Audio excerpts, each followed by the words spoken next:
Hello, everyone. Welcome back to SAT Math Question of the Day. Here's our question of the day. Please try it, pause the video, come back, and we'll do it. The function f is defined as that in the xy plane, the graph of which of the following has no x-intercepts? Whoa, this question can be done so many different ways. My feeling is to do it graphically. This has to also do with what's called Well, leave me room. I'm scribbling. What? Go below. I'm going to write something while you talk. Okay, so let me take... Erase your thing. Got it. Let me go over here in my little workspace. So I'm going to graph this just to see what this thing looks like. So you're talking about a parabola, because it's a quadratic equation, that has the vertex -1, -9. -1, -9. And it's going up, so it's going to go like that. Now, no x-intercept. Oh. So if we raise this 11 up, then it's going to be above the x-axis, which means if we go up 11, it's going to end up here. And that is where it has no x-intercept. Boy, the graphical approach to this problem looks like it's just screaming at you. Think graphically, think graphically, think graphically. You also have to know that what a graph like this looks like. It's in what's called quadratic form. You can pick off the vertex, and the direction, and where it goes up. And then you need to know the stuff about transformations of functions, what happens when you add a number to the f of x, and what happens if you change the x to be x minus 2. So we are going to get to the 4 main questions soon about what you need to know to do this problem. What are they finding out if you know? And that's an important thing because I always say that it's really important. I find it really important to figure out really quickly what the essence of the problem is and sort of stab it right in the heart. So what is Seth saying? Seth's saying that the x-intercepts mean that f of x is never 0. Okay, that's the algebraic thinking. So f of 2, what? F of 2. Okay. Now, you just look at this. Yeah. And you could see that you could get f to be 0 by making x plus 1 equaling 3. Okay. Now, these are just displacing x. So you could, by a suitable displacement, you could make x such that whatever x is, minus 2 gives you the x that goes in here that makes it 0. So these two could be made 0. Okay. Now this guy, well, you can get pretty much any positive number from f of x by making x be greater than 2. In fact, you can get 11. So you could make this be 0. And then finally, this guy, well, the SAT strategy, there is in the SAT, but not most anywhere else in the world, there you are given exactly one correct choice. Right. So that leaves D. And then you can also look at D directly. 11 is pretty big compared with 9. Mm-hmm. And f of x can never be smaller than 9. Right? So f of x is always bigger than or equal to 9. Right? Well, f of x can never be smaller than -9. It can never be smaller than -9. So you add 11 to it, it's always bigger than the result of adding -9 to 11. -9 to 11 is positive. It's equal to 2. So that leaves D. So there are 2 approaches for demonstrating D is the answer. One is elimination, using SAT strategy, that there's exactly one correct answer. And the other is looking at these, seeing, what you might do is not bother analyzing C, and then observing that D is never zero, because f of x is always let's see, what's that? Is always greater than or equal to -9. Right. So Seth is seriously taking the algebraic approach, and I am seriously taking the graphical approach. Right. Now, Seth, frankly, I didn't quite follow your logic really here. Okay, what's the logic? What's the main idea? Wait. Let me. No, I will tell you what. Yeah, the main idea, the logic, that's the starting point of the logic, is that for a function, or if a function's graph to have no x-intercepts, means the curve never crosses the x-axis. Right. Okay. Curve touching or crossing the x-axis means the function is zero at certain values of x. Right. So no x-intercepts means that no matter what x is, the value of the function on x is never zero. Got it. Okay, now I understand. That is the logic. That's the main point. Wait. So stop. Now I understand. So in other words, you're saying that if you do x plus 1 squared plus 2, because you add 11 to this, you get this, then it's impossible. It's impossible for f of x to go less than That's equal right. 0. Yes. So fine. Yes. Okay, great. Okay, so I understand the logic. Fine. Yeah. It's just that I don't know. Okay, fine. Okay, I'm not going to say. I'm not going to say it. No, my mind. This approach is faster than worrying about what the graph looks like. Yeah. No, I could see the other way. Because there's less of a translation,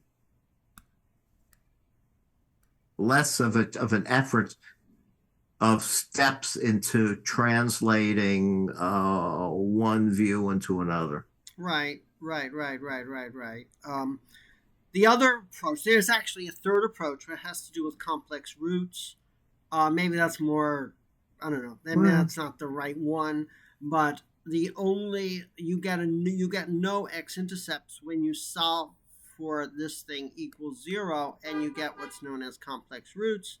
And you would see that if you had to solve this equation, you would get y is equal to x plus 1 squared plus 11 equals 0. You would have to move the 11 to the other side, and you would get No.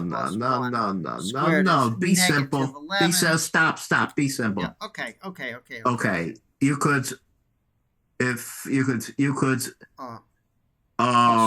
plus 2. You could expand the definition of y, which is what you did, and I could barely read it. What you wrote was y equals x plus 1 squared plus 2. Right, yeah. This clearly can never be 0. Right. Because x plus 1 squared is always either 0 or positive. Right. And you add it to a positive number, so it can never be 0. That's right. That's a really important thing to know, is when you square a number, it can never be less than 0. Yeah, the squares are negative and never negative. That's right. In SAT level math. Right. Yeah. Then when you go beyond the SAT and learn about complex numbers, what you've done is added new numbers to the system, whose squares are negative. Yeah. Believe me, I think complex numbers may still be part of the test. It's possible. Really? Oh, yeah. I think so. It used to be before they went digital. I'm not sure if they still are. Well, they talk about the XY plane. So that's it's a plane, so it's X and Y are real. Yeah. Okay. So so we have at least 2 approaches. So what do they really Well, first of all, let's ask some of the, I don't know, more other questions. Calculator. Well, guess what? This was on a noun calculator part of the older test. Now there's only a calculator section. Now every section is a calculator section. Calculator would be really obtuse here to use. It would really be a problem. I mean, it'd really be a pain. You would have to graph this. No. You would have to graph all of these, and that would really be a pain to do. Really? Yeah, that would be very time consuming. And Well, yeah, it's time consuming. It's I think the idea of when you have more math in your mind, you could solve problems more quickly without using a calculator. right, and guess what? You would potentially make a lot of mistakes, because if you were to use a calculator on this question, which you can do, you would have to write x minus 2 plus 1 squared minus 9. And then you'd have to do x plus 2 plus 1 squared minus 9. And then you'd have to do x plus 1 squared minus 9 minus 11. Do you see, get the idea that this is like ridiculous? Yeah. And then you'd have to type all of these into I don't know. In the Desmos calculator, can you define functions and then substitute say polynomials for the x in the function? Yeah, I don't think so. Well, perhaps we should see. That's yeah. No, I don't. Well, think so. don't bring up Desmos, so let's try. Okay, we'll do that later. Okay, would you do now this question? So calculator doesn't. Well, calculator's not a practical way to do it. I'm just looking at my little notes here. What we need to ask: do you do this question differently now, being on the SAT, as one would do in school? Well, in school you don't usually get a multiple choice test, so this question wouldn't normally be asked in school. They would simply ask, does this have x-intercepts? They would ask that question, which it does. And you can just basically, I would just graph it. Seth would say, can it equal 0? Can this thing equal 0? The answer is yes. So it has x-intercepts. Well, I guess the school form of the question is given f of x and y equals f of x plus 11,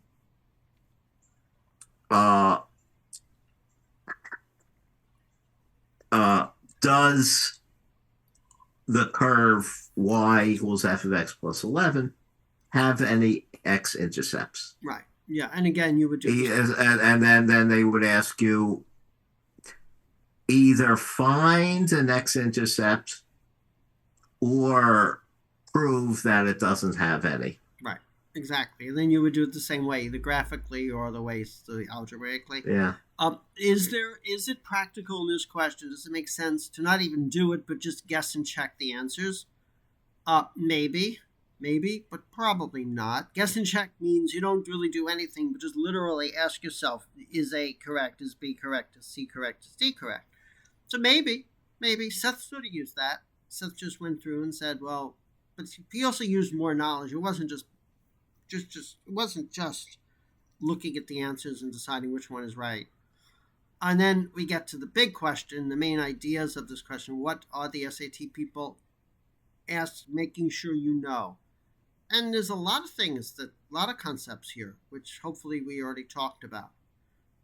But just summarize. What are summarize the big concepts? The big concepts are, first, that a graph like this, it's a quadratic equation, that's a parabola, that I think the more fundamental idea is the idea of a function and a definition of a function. And also what an x-intercept means. Yes. What a function is. What a function is. Yeah. And what it means. What an x-intercept for the graph of a function. what Right, that means. exactly. And Seth already. Two functions, and then Yeah. I guess an intermediate concept is graph, and then x-intercept of the graph. Right, yeah. X-intercept is when the function f of x, which is normally also use a y equals 0. Right, yeah. So where across the x-axis is where the function f of x is 0. So you have to ask yourself, can this function equal 0, and can other functions equal 0? And you have to ask that. That is the real. Okay, rather than say is when, I would say x-intercept is a point. For our points. Where? How about that? X-intercept Yeah. our points. Yeah. Where the function f of right, exactly. So yeah, and then if you want to make it even more clear, after points, put parenthesis x comma y, close parenthesis. X comma y, parenthesis. Yeah. Comma. This is not a bad idea to write the main concepts down. Not a bad idea. Comma. Okay. No, I would leave the comma away. Look, what difference does it make? We have better things to discuss. It makes just get rid of the commas. Fine. Because the point is xy. Okay, right. Okay. Okay. Wait. But y is 0 actually. Y has to be 0. Okay. Yeah. So. Well, you already put y equals 0 down here. Okay. Look, this is ridiculous to argue this. Okay, and then the other thing to recognize is the square of anything. Now we're talking about the real numbers. The square of any real number is always greater than 0. So, okay, so that's important. And then the other thing, or equal. You're right, is always greater, or that's why we have two of us. Greater than or equal. Now the other greater than or equal to 0. Now the other thing that also that sort of you need to know is, what does it mean to make changes? What does it understand how to make changes to a function? Changes meaning the answers that they're making changes to the function. They're adding a 2. They're subtracting a 2 here. So they're subtracting a 2. That's a good idea. They're adding a 2 to the argument called the argument. Here they're subtracting 11. What does that mean? Because that's these are weird notations. If you're not sure what this means, that's weird stuff. So you have to know how to make changes to functions and what they mean by that. I guess the results of the facts about what you said are as follows. The two facts. Fact 1 is that changes like A and B take the curve and shift it left or right. Yeah. And in fact, the first one shifts the curve to the right by 2 units. The second one shifts the curve to the left by 2 units. That's right. Now, the second feature is that C and D shift the curve up and down. In C, the curve is shifted down by 11 units. Yeah. And in D, the curve is shifted up by 11 units. Yeah. And that's easier to understand because it's just taking this thing, the C and D, it's just taking the answer, the output, and just either subtracting 11 to it or from it. They take that, it's subtracting 11 from the answer. Yeah. And then this one is adding 11 to the answer. So that's easier to see. The output goes up or down, literally. The A and B are harder to see. Okay. That isn't The way I remember the rule for shifting right and left. Okay. The way I remember the rule is as follows. I look at this and I think when x equals 2, right? What's in the parenthesis becomes 0.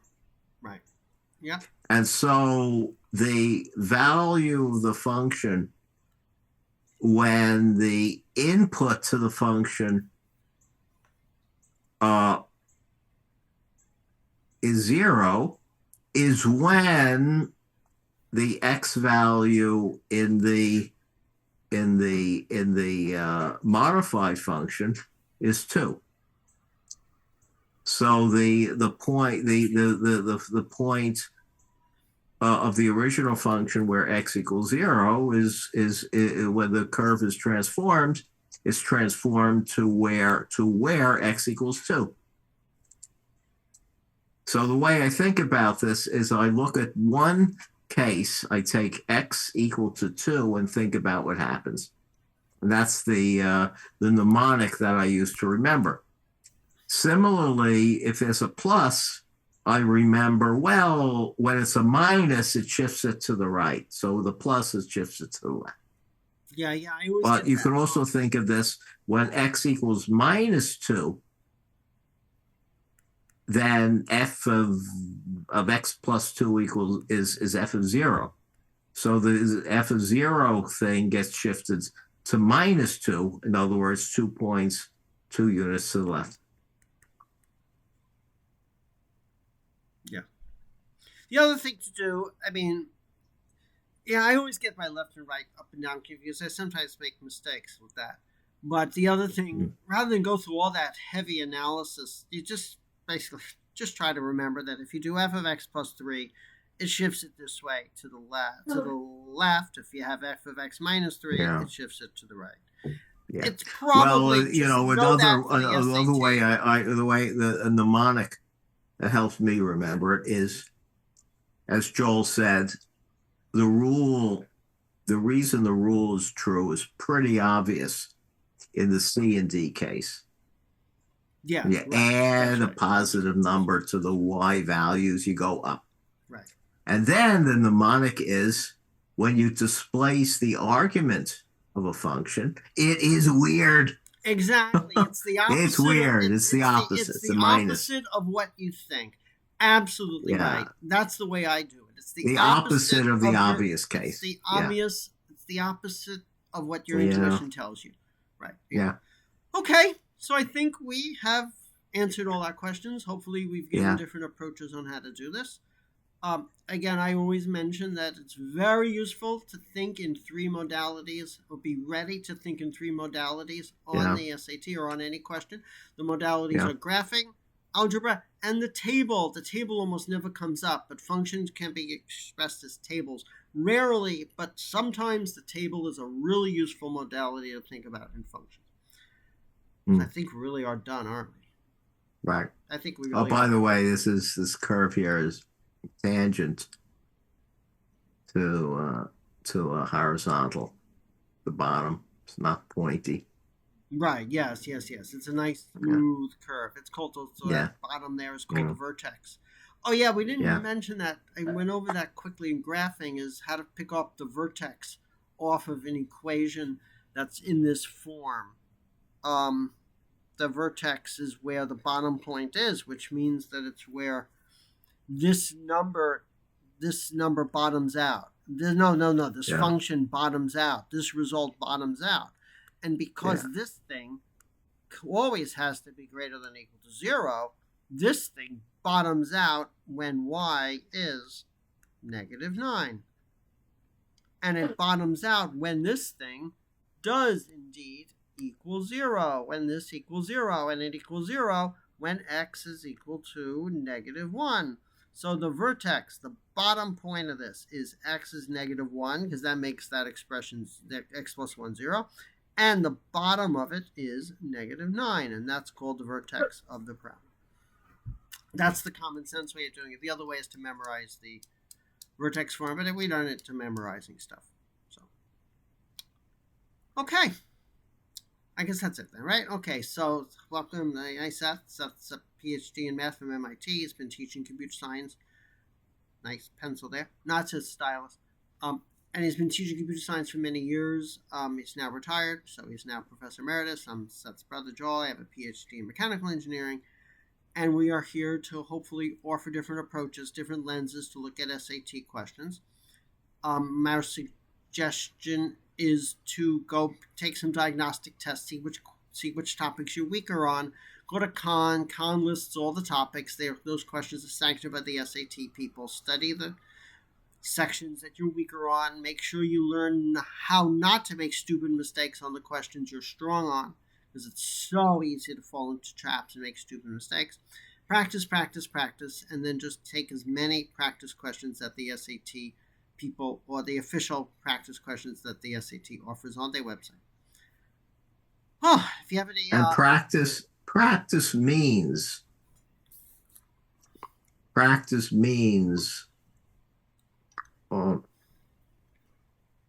do the best you can in figuring out the answer all by yourself first.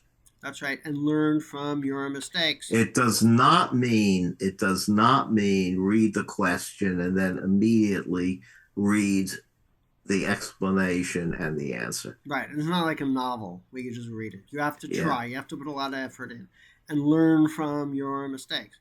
Yeah. Okay. It's like, I don't know, you read a novel and then you stop and then you try to imagine or guess what's going to happen next. Yeah. Uh-huh. Yeah, that's a good analogy. I don't know. I don't read that way. Well, in mystery, it's like reading a mystery. That's what mysteries are about. You're invited you're encouraged to figure out what the unknown, the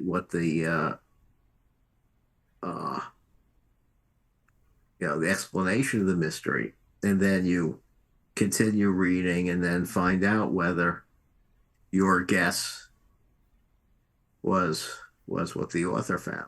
And right. Usually a good mystery is written so that you're surprised. Right. When you read That's what a more satisfying mystery. Yeah. Okay, so do you have any... So doing math is like solving mysteries. Yeah, it is. Yeah. Okay, so I think we really are done. Okay, wow, 27 minutes, but that's okay. If you have any SAT math questions, please email them to us at satmathquestionoftheday@gmail.com. And please leave comments. We appreciate all comments, positive and negative. We take all our comments very seriously. Okay, everyone, have a great day. Bye-bye.